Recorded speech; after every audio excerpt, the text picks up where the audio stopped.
السلام عليكم ورحمة الله وبركاته. انت بتدور عايز تسوق عربية تكون بريميوم، عربية اكزيكيوتيف، عربية لاكجري، عربية عالية. الاودي طبعا اختيارات كويسة جدا، فانا اجيبها لك في سوق المستعمل. عربية ممكن تجيبها في سوق المستعمل بثمنها يبدأ من 600 يورو فقط، وحد اقصى ممكن تلاقيها في السوق ب 8000 يورو. جبت لكم النهارده الاودي بي 6. ما تروحش بعيد.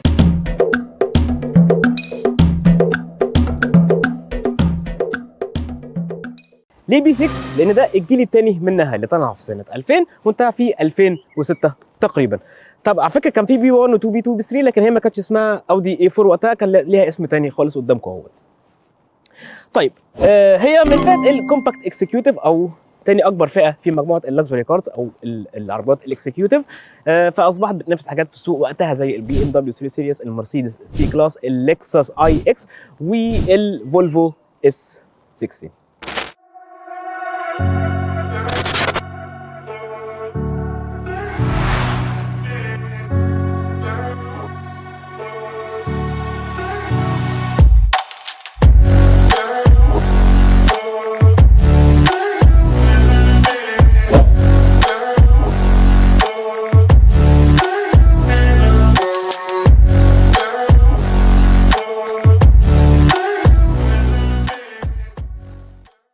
كسبتي العربيه دي حسب اليورو انكاب وقتها خدت 4 نجوم من 5 للبالغين، ونجمه واحده من 4 للمشاه، وبتنزل كستاندرد ب 6 ايرباجز، يبقى فيها اي بي اس واي اس بي واي دي بي. وموديلاتها اللي كانت بتنزل بيها طبعا السيدان اللي عملناه النهارده، والستيشن او الافانت زي ما اودي بيسموها، ثم بعد كده الاي 4 الكابريوليه ومسقف مفتوح، وفي الاس 4 السيدان الرياضيه بتاعتها، وفي الاس 4 افانت او الاس 4 ستيشن الرياضيه بتاعت الستيشن، والاخيره جدا والمشهوره جدا والجميله جدا الار اس 4 اللي هي الرياضيه اقوى واقوى اللي بتعدي 320 حصان. وكانت بتنزل في السوق بتتقدم وقتها بثلاث فئات او 3 تقفيلات، خلينا نقول بلاش فئات لان معظم الاوبشنز كلها اوبشنز بتتزود. اول واحده البيزك، ثم بعد كده اس لاين التقفيل الرياضي من جوه، تطعيمات والكلام ده كله احنا عارفينه، بدلات تبقى معمول بالالومنيوم، كراسي رياضيه الى حد ما، وفي فئه كده صغيره كده او تقفيل رياضي اسمه الالترا سبورت هتلاقوه بس في امريكا. هتعرف ازاي انها بي 6 من الكشافات هنا اللي واخده الشكل المستطيل الصريح. طبعا الكشافات هنا بتبقى هالوجين، الا بس العاليه بتبقى اضواء او يعني زينون، عدسات زينون. يعني علامه اودي هنا تتوسط الشبكه الزغنطوطه، لسه كانت زغنطوطه وقتها، بتنزل كستاندرد متقفله بكروم حوالين الشبكه. طبعا احنا في عربيه اكسكيوتيف فده متوقع يعني. الكبوت هنا كان كبير شويه بتجعيده صغيره، يعني وقتها كانت التصميمات اللي هي خلينا نقول المستطيله شويه ما تشدش، لكن اللي يشدك اكتر البروفايل الجانبي بتاع العربيه دي. اولا هي العربيه طولها 4 متر ونص وكتف صغير، ده نفس طول العربيه الستيشن، عشان بس يبقى عندكم علم. فالستيشن هي بس شنطتها اعلى، يعني بدل ما في السيدان بيبقى الشنطه كبيره بس كده، هما الاثنين نفس الطول بالظبط، وهي تعتبر طويله، 4 اكتر من 4 ونص داخله على 4600، ده طويله مش قليله. فطبعا وانت بتركنها تبقى عارف انت هتشتري الاثنين. انا بقولها دايما وبكررها، الستيشن هي السيدان في العربيه دي، تمام. غير كده البروفايل الجانبي بتاعها انا عاجبني، شدته الصراحه مع السقف اللي مايل ده بتاع السيدان هنا، وبيكبر السي بيلر بيكبر شويه بيتخن، لا شكلها جميل جدا عجباني الصراحه. الجنوط عندنا النهارده الجنوط ال 17 بوصه الصراحه حلوين جدا، الالوي ويلز، تمام. فلو لقيتها في ال 17 ممكن تلاقيها ب 18، وممكن تلاقيها كمان بال 19 في السوق. طيب هنا بس في فوق الاوكر هنا في زي كده تجعيده، وهنا من تحت في سكيرتنج طبعا كله بلاستيك. نتحرك على البروفايل الخلفي، لا زال برضو حلو جدا، الزوايا هنا برضو لذيذه جدا اللي موجوده مع السي بيلر، والكشافات هنا كلها طبعا هالوجين. هي هنا بقى مربعيه، يعني هنا مربعيه مدببه بحاجه بسيطه، وقدام مستطيله يعني. علامه اودي موجوده هنا اهي، هي وقعت مني دلوقتي هوريها لكم كمان شويه وانا جوه. وفي الكروما اللي موجوده تحت هنا، وطبعا هنا الاكسدام عادي خالص لكن ما فيهوش اي سنسورز، دي كلها بتبقى اوبشنات زياده لكن مش موجوده عندنا النهارده. بالمناسبه العربيه نازله بفتحه سقف. خلاص هو طبعا شايفين اللي هي عربيه قديمه وقتها، لكن انا شايف تصميمها لذيذ الصراحه. هنا في النص السنتر كونسول الكبير جدا ده مديك عظمه كده في العربيه، شايل الراديو وشايل التكييف بتاعك بالكامل، والتدفئه بتاعتك كلها زراير طبعا لذيذه. بص حتى لغايه دلوقتي ماسكه نفسها الزرار، والله لا هاي كواليتي الصراحه، حاجه يعني لا كواليتي بتاع الحاجات. بصوا حتى الديمينج افكت اللي هي الحاجات بتقفل كده لسه ماسكه نفسها. جميله الصراحه يعني. لكن هنا طبعا عشان احنا في البيزك الراجل ما طلبهاش بالسبورت باكيت مثلا او الحاجه او الاس لاين، فهتلاقي مثلا حاجات القياده هنا كلها معموله بالكاوتش. لكن هنا المواد الموجوده فوق هنا سوفت تاتش، المواد ماسكه نفسها كويس. بصوا الحاجات لسه لغايه دلوقتي ثابته. القديم بقى الجميل جدا ثبات الحاجات، بصوا لا زالت الحاجات كلها ثابته، مع ان صاحب العربيه مش مراعيها خالص، هو مبهدلها الصراحه. لكن كل حاجه لا الصراحه ثابته وماسكه نفسها. هنا سوفت تاتش، المواد جميله جدا، تقفيل قماش من هنا سوفت تاتش. هنا مسند الايدين، مفيش اي مسند ايدين هنا تقريبا، ده بيتطلب لوحده، مش فاهم ايه الصراحه. شفت البتاع اللي بيفتح ده؟ الله الله، الجيل بتاعي هيفهم ده معناه ايه، اللي مش بتاعي مش عارفه ده ايه اساسا يعني. بص محطوط في حاجه عامله كده ازاي، والله تحفه والله. اخاف ما والله تتحط في معرض والله. يلا، هي عربيه جميله الصراحه، هي عربيه جميله انا بحبها. طبعا هنا في نازله بفتحه سقف، في بلايندر من هنا، ومتسابحه السقف ممكن طبعا تفتحها لو انت عاوز. تمام، من هنا اهو، وبتروح فاتحها، بس لازم تشغل العربيه. هنشغلوها.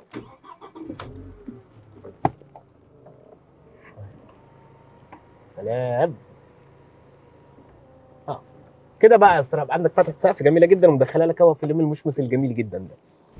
وكعمليه في العربيه، جيوب الباب هنا الصراحه صغيره جدا يا جماعه، حتى ما تشيلش ازازه واحد لتر ما بتدخلش فيها خالص. هنا في زي درج صغير كده، طفايه سجاير، يعني اما كانوا بيعملوا طفايه سجاير. في درج هنا والله لذيذ، ممكن تحط فيه الموبايل بتاعك، لكن وقتها مفيش موبايلات. طبعا في وايرلس شارجر بينزل كستاندرد في كل العربيات. ماشي، مكان هنا صغير مش عارف ممكن تحط فيه ايه. في برده مكان صغير هنا، حاجات اللي هي كان مش عارف يشيل موبايل ولا يشيل ايه، يشيل ولعه السجاير بتاعتك. طبعا شفت شرايط الكاسيت الجميله. وهنا في زي خرم صغير، مكان صغير تخزن فيه حاجه. وطبعا هنا درج التابلو تحفه، كبير جدا جدا جدا. وفوق هنا الشماسات بتاعتنا فاتحه، لكن ما فيهاش اي اضاءات خالص. تظبيطات الكرسي بقى مميزه جدا في العربيه دي. انت ممكن تحس من كتر ما بترفعه، بص انا هرفعه لكم لغايه الاخر، انا حاسس انها سايق اس يو في، لان انا شايف اخر العربيه وعليك جدا. طبعا يعني ما حدش هيسوق بالسواقه دي. بصوا حتى الكرسي، انا كده رجلي خبطت ولسه ممكن اتحرك لقدام، ركبي خبطت، يعني ما فيش اي بني ادم ممكن يتضايق من سواقه العربيه دي. انا هحط رجلي اهوت، مش طايل البدلات، تحفه الصراحه. والباك ريست عباره عن بكره عاديه، ولكن بتراجع لغايه الاخر، ممتازه ممتازه ممتازه. تظبيطات الكرسي السواق بتاعت العربيه دي. وطبعا هنا العجله تلسكوبيك وجميله.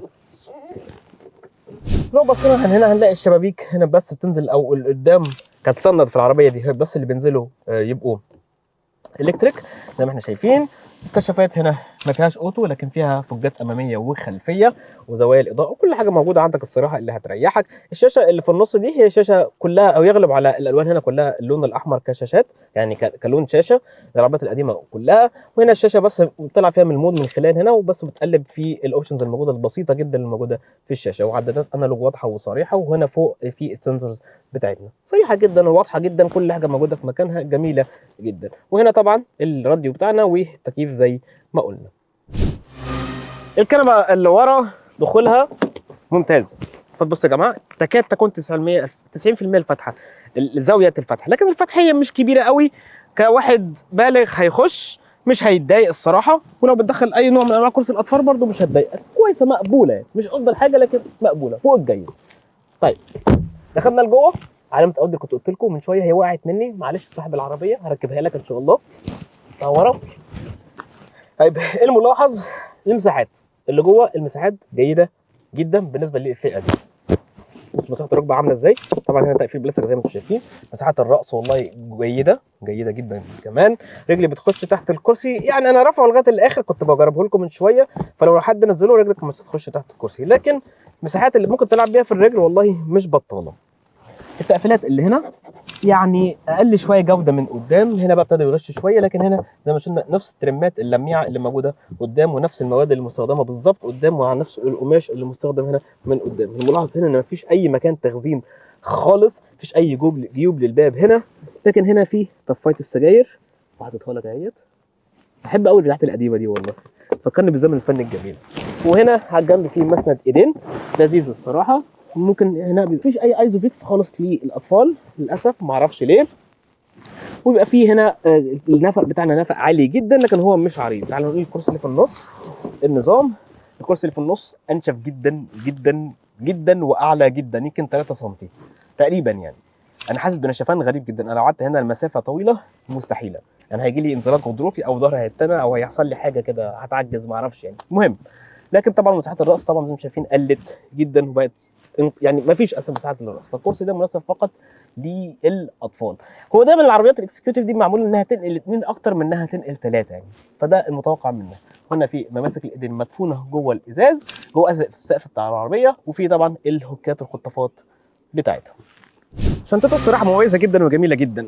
اولا عميقه جدا، سعتها التخزينيه 445 لتر، قويه جدا بالنسبه للعربيات سيدان من الفئه دي.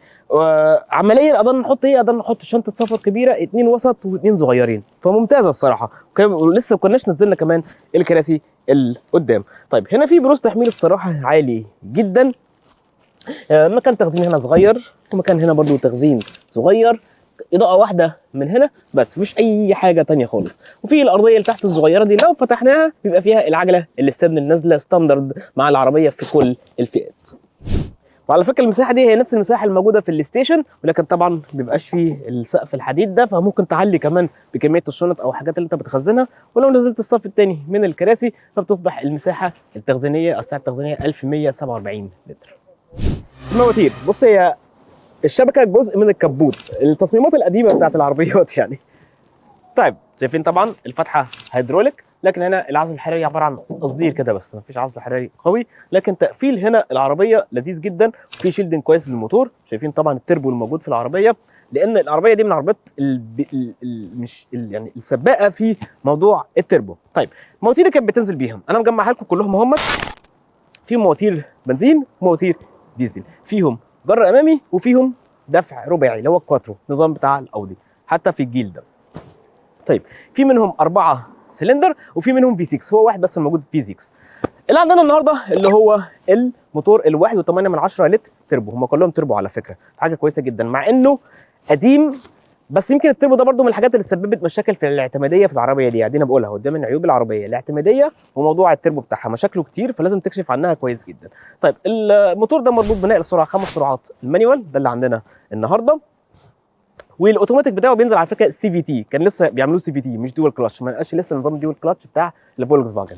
تمام. وبيولد معاه قوه حصانيه 150 حصان وعزم 210 نيوتن متر تورك. سرعته القصوى 222 كم في الساعه، بيتسارع من 0 الى 100 في حوالي 8.9 من الثانيه. معدل حرقه للبنزين وده عالي شويه 8.2 لتر لكل 100 كيلو. على الطريق الاودي اي 4 هنا القديمه دي سواقتها سواقه قديمه ولكن مميزه شويه. اول حاجه نقل الحركه، بصوا يا جماعه سهل جدا، ان هي عربيه اكتر من 20 سنه قديمه، لكن نقل الحركه كويس جدا. المانيوال السي في تي موجود بس ما انصحكش بيه الصراحه، لان مشاكله هو ابسط من الدول كاتش، لكن هو مشاكله كتير الصراحه واسمع عنها كتير، فانصحك تبعد عنه. طيب غير كده العربيه كثبات ممتازه جدا، العربيه فيها تقل، احنا بنتكلم داخله ما عدتش 2 طن، هي 1600 تقريبا، ولكن هي كويسه جدا. الاداء النظام التعليق بتاع العربيه دي هو قدام ماكفيرسون ورا تورشن فين، ما كانش لسه بقى مالتي لينك، ولكنه اداء كويس جدا اللي انت محتاجه او متوقعه في عربيه زي كده بالحجم ده.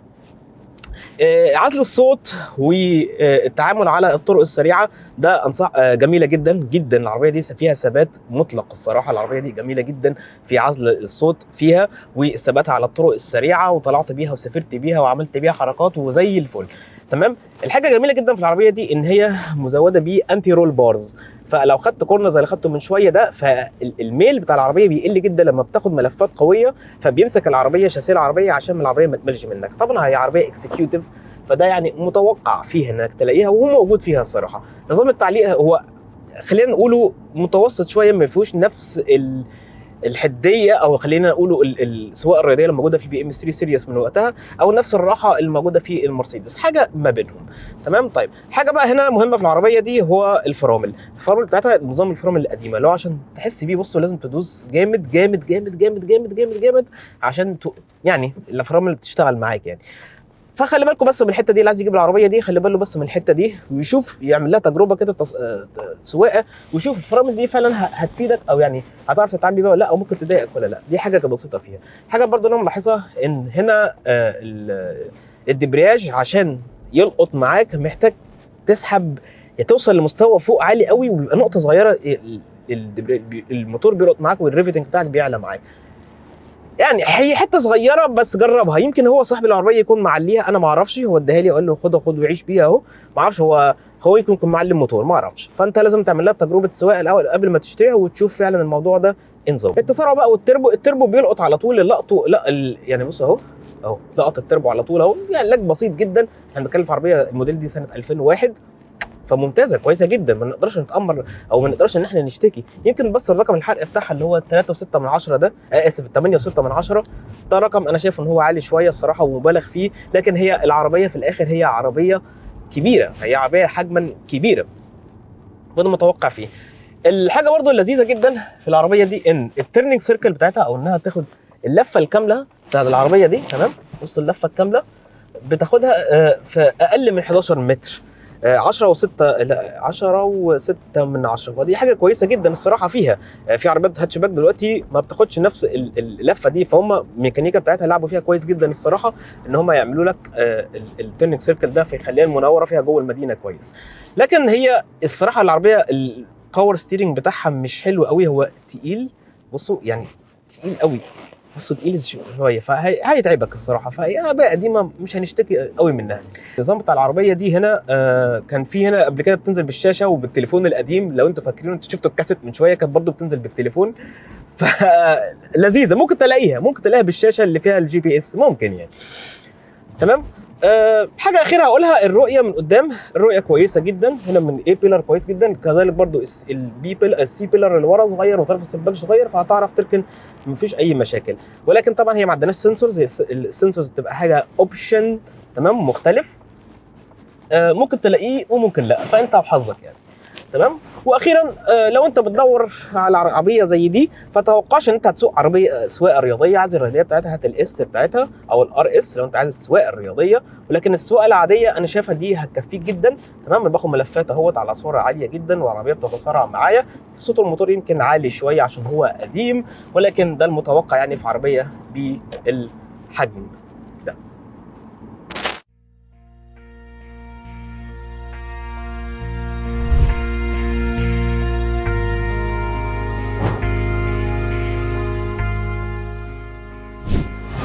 بص من الاخر يا اخوانا، اكشف على العربيه دي لو انت قررت ان انت تشتريها ولا هي عاجباك، اكشف عنها عند الميكانيكي او عند اي مراكز الكشف المعروفه جدا، زي مثلا في المانيا اسمها ديفك، في كل بلد بيبقى ليها مراكز كشف قويه جدا. اكشف عنها تكنولوجيا، اكشف عنها ميكانيكا، اكشف عنها كهرباء. مشاكل الكهرباء في العربيه دي كتير، ودي من الحاجات الوحشه جدا في العربيه دي، ممكن الكهرباء بتاعتك تفصل لك العربيه تماما، وحصلت مع ناس كتير. صح، ثمنها حلو جدا وتقفيل حلو والكلام ده كله الخ، بس اكشف عنها عشان ما تلبسش فيها، لان اللبسه في العربيات الاكسكيوتيف دي زي ما بنقول دايما، عايزين نعمل لكم تقييم لاي عربيه قولها لنا في التعليقات تحت وانا اعمل لك لها تقييم. دي كان حد طلبها مني وانا عملتها له تقييم الاي 4 البي 6 الجيل الثاني منها. عايزين نعمل لك تقييم لاي عربيه في التعليقات تحت. اشوفكم الحلقه الجايه، الاشتراك من الزر ده، والسلام عليكم.